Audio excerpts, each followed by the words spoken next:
Halo, Assalamualaikum. Apa kabar semuanya? Semoga semuanya dalam lindungan Allah Subhanahu wa Ta'ala. Amin.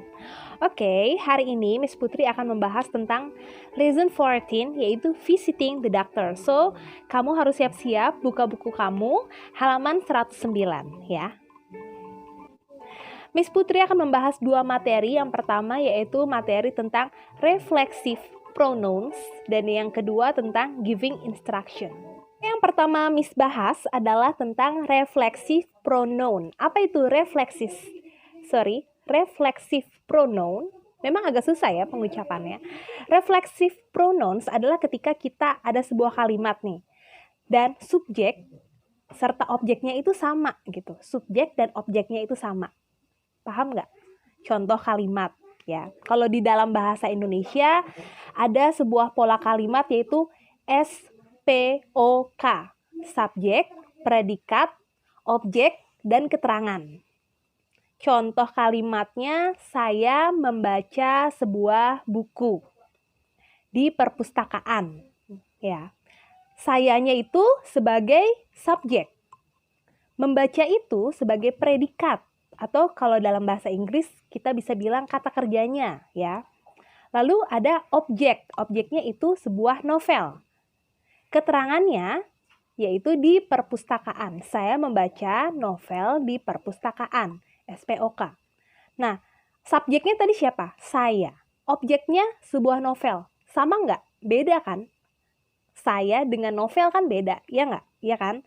Nah, kalau di dalam bahasa Inggris, reflexive pronoun itu berarti subjek dan objeknya itu sama. Contohnya, Miss contohin dulu dalam bahasa Indonesia. Misalnya saya memotong jari saya gitu. Sorry, maksudnya bukan memotong yang beneran dipotong. Misalnya kamu lagi masak, terus kamu motong-motong bawang, nggak sengaja melukai jari kamu gitu kan. Berarti kamu kan melukai diri kamu sendiri. Nah itu, antara subjek sama objeknya itu sama, yaitu diri kamu sendiri. Oke, paham ya sampai sini ya? Oke, sekarang contohnya bisa kalian lihat di halaman 111. Reflexive pronoun. We use reflexive pronouns when the subject and the object of a sentence are the same person or non-persons. Example, contohnya, I blame myself for the bad mark. I blame, aku menyalahkan myself, diriku sendiri. Jadi yang disalahkan dirinya sendiri ya. I blame myself for the bad mark. Aku menyalahkan diriku sendiri untuk nilaiku yang jelek. Contohnya gitu. Lalu yang kedua di bawahnya, he cut himself with a knife. Dia, tadi yang Miss bilang, memotong dirinya sendiri menggunakan pisau. Maksudnya melukai dirinya sendiri dengan pisau ketika dia lagi masak ya, begitu. Lalu the cat saw itself in the mirror. The cat, kalau cat, binatang, kata gantinya dengan it ya, jadinya itself. Kucing melihat dirinya sendiri di kaca. Nah, dia melihat dirinya sendiri. Objeknya dirinya sendiri, bukan orang lain, bukan siapapun, gitu. Itu namanya reflexive pronouns. Oke, kalian bisa lihat kalimat-kalimatnya di halaman 110 ya. Contohnya, Tina helps her mother cooking.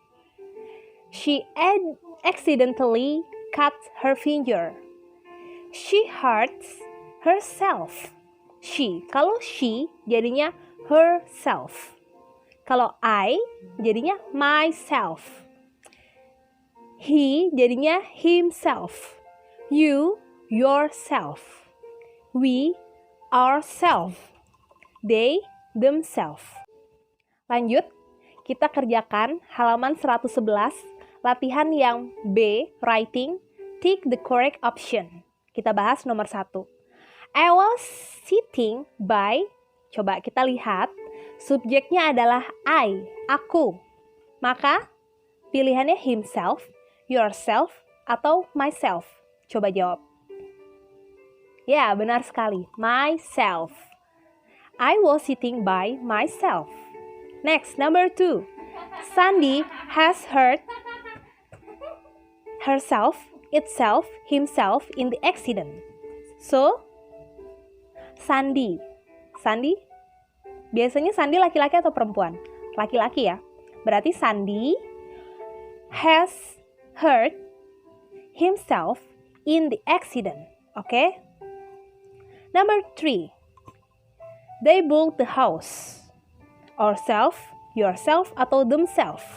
Ayo, pilih yang mana? They loh ya, they. Ya, benar sekali. They built the house themselves.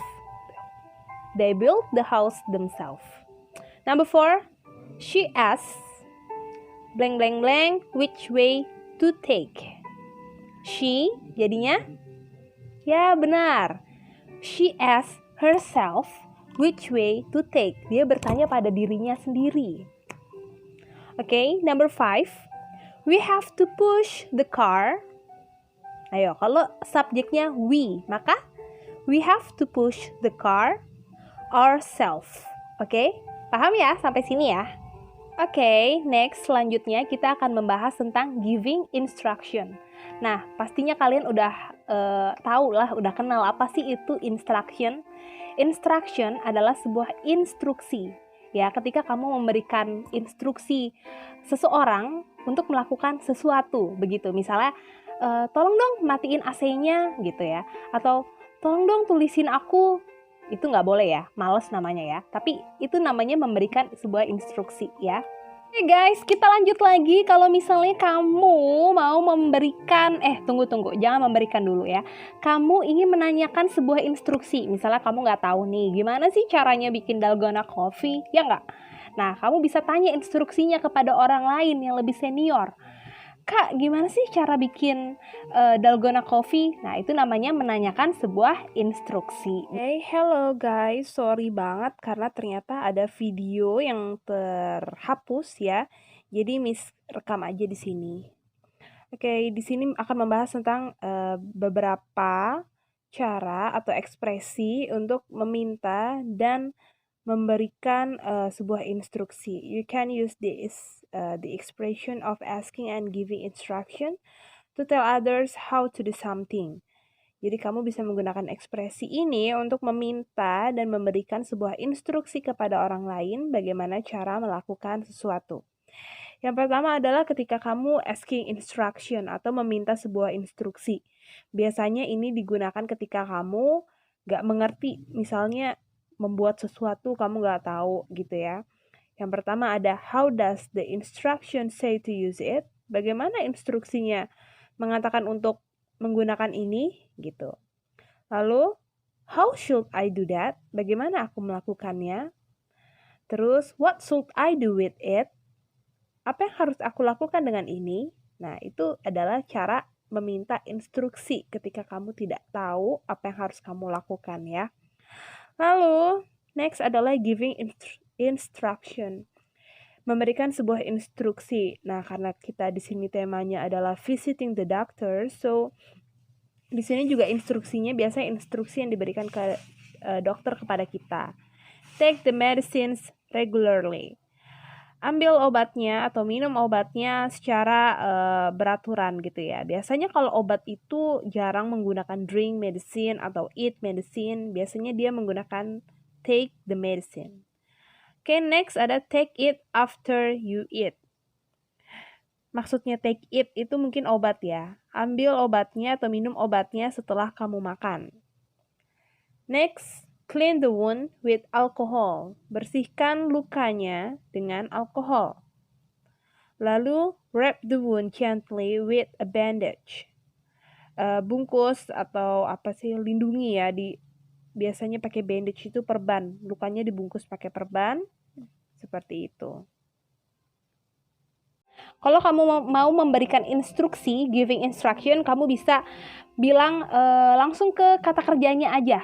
Kira-kira dia disuruh ngapain ya? Misalnya, take my book, ambilin buku saya. Seperti itu, ambilkan buku saya. Itu kasar ya.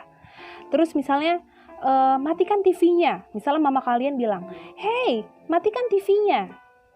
Turn off the television. Jadi langsung kata kerjanya yang disebutin. Nah, itu namanya sebuah perintah-perintah yang biasanya diberikan kepada dokter.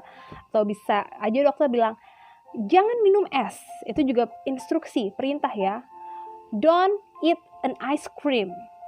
contohnya. Okay, thank you for our meeting today. So if you have any questions, you can ask me by WhatsApp or my Instagrams. Bye-bye. Wassalamualaikum warahmatullahi wabarakatuh.